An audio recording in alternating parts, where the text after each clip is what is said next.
We're live. All right, folks, we're back this week with another great topic. I'm really excited for this one because you guys have been asking about recalls and how to get your dog to come when called. It sounds so simple and so easy, but a lot of times, God, I'll go to my client's home and hear, my dog doesn't come when I'm outside. My dog doesn't listen when I'm outside or even in the house. So there's a few things you guys can do to get your dog to come when called. If need be. There's actually 5 rules to the recall, which I'm going to go through. How's Archie with his recall? He's pretty good. He's pretty good. We did Yeah. a lot of stuff early on, Yep. and when he was a puppy and everything, and so that helped out. And he's also herding dogs, so that's like a life hack right there. So Exactly, exactly. Always think about your dog's breed. So let's just jump right into it. So the first rule when you're working on recall is you don't want to call your dog for anything unpleasant. So that means things if your dog doesn't like nails being clipped or bathings or having even his leash clipped, you don't want to call them for that. The better option might be to go over and get them and use a treat to lure them over to where you want to go, or use a treat to even go through the grooming process, but that's a whole nother life. But essentially, don't just think about before you call your dog to come to you, is it something pleasant or unpleasant? And based on what your answer is, you may just want to not call them and go get them and, work on it that way. Also, number 2, you don't want to call your dog if you're not sure they will come. All recalls should be successful recalls. So, what this means is a lot of times your dog isn't coming because you're not choosing the right time to call them to you. So, what that means is if your dog is engaged in something else and they're truly thrusted in that, you don't want to call them for to come to you because they're not going to come. If they're playing with another dog, they're probably not going to come. If they're sniffing relentlessly, they're not going to come. So you want to, your dog. Think about those situations where you are calling them and they're not coming, or if there's just too much distraction and they haven't been used to come when called during that time, then essentially you just want to save it and you're better off just, running over to them, using a treat. And then the most important thing is you don't want to treat them from where you got them. You just want to use a treat, lure them back over to where you wanted to call them to, and then you can treat them. So just remember, before you call your dog, just think to yourself, is he going to come or is she going to come? I don't know. If your answer is I don't know, then you're better off just going to get the dog. Okay.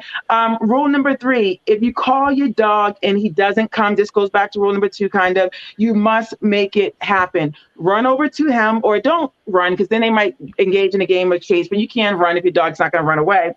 Put a treat right in front of their nose. And again, you're not going to treat them to where you had to go get them because that's not where you wanted them to be. Put the treat to their nose and have them follow you right back to where you wanted them to go, and then you give them a treat. This gets the attention back on you and focus like, hey, remember, we're coming this way. So you don't want to call your dog. So you just want to make sure that you can make it happen. And even if that means you're going over to your dog.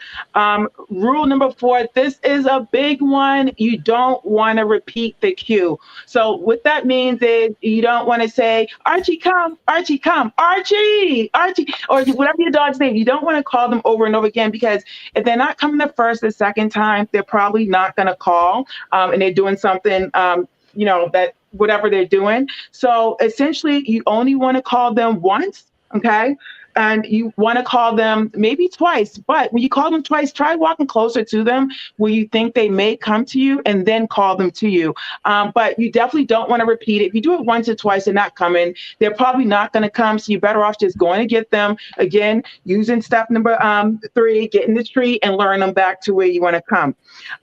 The last one, and I cannot stress this enough, fabulous rewards call for fabulous recalls. Just think about it. It all comes back down to the positive association and getting your dog to do more. Like I always say to people, if someone's going to ask you to do a job and they'll pay you a steak, consider you're not a vegetarian, you would probably choose that like that meal, So when you're asking your dog to come to you, you want to make sure that you're using high value treats. So like cheese sticks, peanut butter, hot dogs. If your dog's not a foodie, you could also use like their favorite toy, but you want to think about what gets your dog really excited and use that treat. But also, you want to make the recalls fabulous. Like, so you just don't want to be like, Fido, come, come. That's kind of boring. So instead, like, Fido, come, come, come, come. Like, make it really hyper and like exciting so they want to come to you. It's not long. You're not going to be overexcited all the time getting them to come when called. But in the beginning, when you're starting out to build a reliable recall, you just want to make sure that they that you make it exciting for them.